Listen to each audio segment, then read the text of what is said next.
మా అనుబంధ సంస్థ ఎన్ఈటీఎస్తో కలిసి ప్రజావాణి ప్రీపోల్ సర్వే అన్ని జిల్లాల్లో వెల్లడించుకుంటూ వస్తుంది. ఎవరైనా వీడియోను చూడకపోతే వీడియో లింక్ డిస్క్రిప్షన్లో ఉంచుతాను, దయచేసి చూడండి, మీకు కంప్లీట్ అవగాహన వస్తుంది.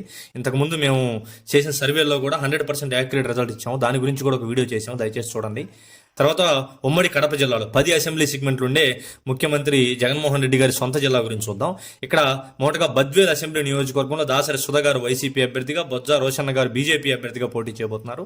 ఈ సీట్ అయితే వైఎస్ఆర్ కాంగ్రెస్ పార్టీ మరోసారి గెలవబోతుంది.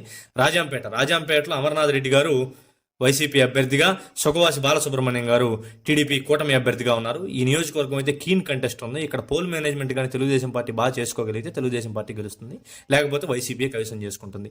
తర్వాత కడప నియోజకవర్గంలో అంజద్ బాషా గారు వైసీపీ అభ్యర్థిగా, మరియు ఇక్కడ మాధవిరెడ్డి గారు టీడీపీ కూటమి అభ్యర్థిగా ఉన్నారు. ఇక్కడ ప్రస్తుతానికి మాత్రం వైసీపీకి ఎడ్జ్గా కనబడుతుంది. ప్లస్ వాళ్ళు ముస్లిమ్స్ జనాభా కూడా ఎక్కువ, వాళ్ళు బీజేపీతో పొత్తు వల్ల కూటమికి వేసే అవకాశాలు అయితే కనబడతలేదు. సో ఈ సీటు వైసీపీ గెలిచే అవకాశాలు ఉన్నాయి.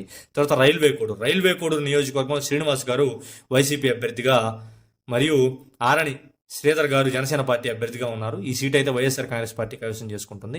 ఇక్కడ జనసేన పార్టీ సింబల్కి ఎన్ని పడతాయని మనం చెప్పలేము, ఎందుకంటే కడప జిల్లాలో జనసేన పార్టీకి అంత బలం అయితే లేదు. రాయచోటి అసెంబ్లీ నియోజకవర్గంలో గడికోట శ్రీకాంత్ రెడ్డి గారు వైసీపీ అభ్యర్థిగా, జగన్మోహన్ రెడ్డి గారికి ఎంతో సన్నిహితుడు. తర్వాత తెలుగుదేశం పార్టీ నుంచి రాంప్రసాద్ రెడ్డి గారు పోటీ చేయబోతున్నారు. ఇక్కడ మాత్రం కీన్ కంటెస్టే ఉంది. అనూహ్యంగా ఇక్కడ రాంప్రసాద్ రెడ్డి గారి ప్రచారాలు, మరియు అతను ఒకనొక టైంలో మంచి పోటీ అయితే ఇవ్వగలిగారు. అందువల్ల ఇక్కడ కీన్ కంటెస్ట్గా ఉంది. ఇక్కడ పోల్ మేనేజ్మెంట్ బట్టి మాత్రమే డిసైడ్ చేయగలం. తర్వాత పులివెందుల జగన్మోహన్ రెడ్డి గారి సొంత నియోజకవర్గం. ఇక్కడ నుంచి బీటెక్ రవి గారు టీడీపీ అభ్యర్థిగా పోటీ చేస్తున్నారు. ఇక్కడ మాత్రం జగన్మోహన్ రెడ్డి గారు గెలవబోతున్నారు. కాకపోతే 2019లో వచ్చిన మెజార్టీ అంత మెజార్టీ అయితే రాదు, మెజార్టీ మాత్రం తగ్గుతుంది. ఇంచుమించు 60,000కు అటు ఇటుగా అయితే మెజారిటీ ఉంటుంది. కమలాపురం నుంచి రవీంద్రనాథ్ రెడ్డి గారు వైసీపీ అభ్యర్థిగా, పుత్తా చైతన్యారెడ్డి గారు కూటమి అభ్యర్థిగా పోటీ చేయబోతున్నారు. ఇక్కడ మాత్రం వైసీపీ గెలవబోతుంది. జమ్మలమడుగులో సుధీర్ రెడ్డి గారు వైసీపీ అభ్యర్థిగా, ఆదినారాయణ రెడ్డి గారు బీజేపీ కూటమి అభ్యర్థిగా పోటీ చేయబోతున్నారు. ఇక్కడ మాత్రం కీన్ కంటెస్టే. పోల్ మేనేజ్మెంట్ ఆదినారాయణ రెడ్డి గారు బాగా చేసుకోగలరు, కానీ బీజేపీ సింబల్ అనేది మాత్రమే ఇక్కడ మాకు కొంచెం మైనస్గా కనబడుతుంది. ఇక్కడ చెప్పలేము, కీన్ కంటెస్ట్గా ఉంది. మన టీం ఎగ్జిట్ పోల్స్ వచ్చేదాకా మనం అయితే ఏం చెప్పలేని పరిస్థితి. ఇక్కడ కీన్ కంటెస్టే.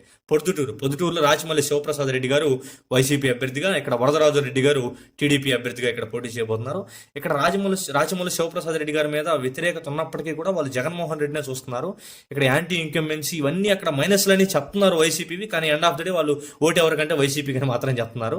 ఇక్కడ వైసీపీ ఎడ్జ్లో అయితే ఉంది, వైసీపీకి కొద్ది గెలుపు అవకాశాలు ఉన్నట్టు మాకైతే అనిపించింది. తర్వాత మైదుకూరు అసెంబ్లీ సెగ్మెంట్లో వైసీపీ నుంచి రఘురామరెడ్డి గారు మరియు పుట్టా సుధాకర్ యాదవ్ గారు టీడీపీ నుంచి పోటీ చేయబోతున్నారు. ఈ సీటు తెలుగుదేశం పార్టీ గెలవబోతుంది. స్వల్ప మార్జిన్లో కూడా తెలుగుదేశం పార్టీ ఉంది. ఐ హోప్ పుట్టా సుధాకర్ యాదవ్ గారు కూడా మంచి పోల్ మేనేజ్మెంట్ చేసుకోగలరు. అతను పోల్ మేనేజ్మెంట్ చేసుకుంటాడు. ప్రస్తుతానికి ఎడ్జ్లో కూడా ఇక్కడ తెలుగుదేశం పార్టీ ఉంది. ఈ సీటు తెలుగుదేశం పార్టీ గెలవబోతుంది. ఓవరాల్గా మొత్తం 10 అసెంబ్లీ సెగ్మెంట్ ఉంటే కడప జిల్లాలో కేవలం తెలుగుదేశం పార్టీ 1, వైఎస్ఆర్ కాంగ్రెస్ పార్టీ 6, 3 మాత్రం హోరాహోరీ నియోజకవర్గాలుగా 3 కీన్ కంటెస్ట్లో ఉన్నాయి.